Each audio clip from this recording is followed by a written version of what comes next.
బాబాయ్ ఏంటి ఇక్కడ గుంటూరు పార్లమెంట్ లో ఇక్కడ ఎంపీగా ఓ పక్కనేమో పెమ్మసాని గారు పోటీ చేస్తున్నారు, మరో పక్కేమో కిలార్ రోషి గారు పోటీ చేస్తున్నారు. మరి వీరిద్దరు ఎవరు గెలిచే అవకాశం ఉందంటారు? కిలార్ రోషి గారు గెలిచే అవకాశాలు ఎక్కడ తక్కువగా ఉంటాయి. ఇక్కడ ఎందుకండి? అక్కడ దిగ్గజం పడింది పెంపసాని గారు. అది ఆయన పారిశ్రామికవేత్త, పెద్ద పెద్ద ఇది అయ్యాడు ఆయన వల్ల. ఇప్పుడు ఎందుకంటే అది చాలా వరకు తిరిగింది మనిషి, అంతా తెలిసిన మనిషి ఆయన. ఈ కిలార్ రోషి గారి సంగతి మాకు కాపులకి ఎక్కువగా తెలుసు, ఆయనకి ఎటు తెలియదు మాకు. పెంపసాని గారు గట్టిగా గెలుస్తాడు. ఇక్కడ నాదెండ్ల మనోహర్ గారు అసలు చెప్పకుండానే గెలుస్తాడు.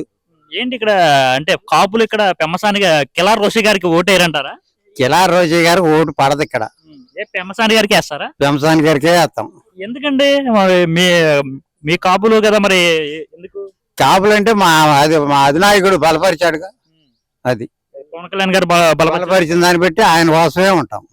అది ఖచ్చితంగా పెమ్మసాని గారు గెలుస్తారు ఇక్కడ. పెంపసాని గారు ఖచ్చితంగా గెలుస్తాడు 100%, 100%. పెమ్మసాని గారు వస్తే ఇక్కడ అభివృద్ధి జరిగిద్ది అంటారా? జరుగుద్ది. ఫ్యాక్టరీ పెడతాడు, యువతకు ఉద్యోగాలు వస్తాయి.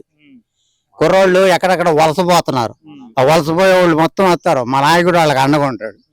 అది ఖచ్చితంగా ఖచ్చితంగా ఖచ్చితంగా ఖచ్చితంగా గెలిపోయింది.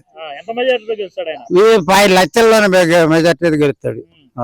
నాదెండ్ల మనోహర్ గారు చెప్పే పనే లేదు.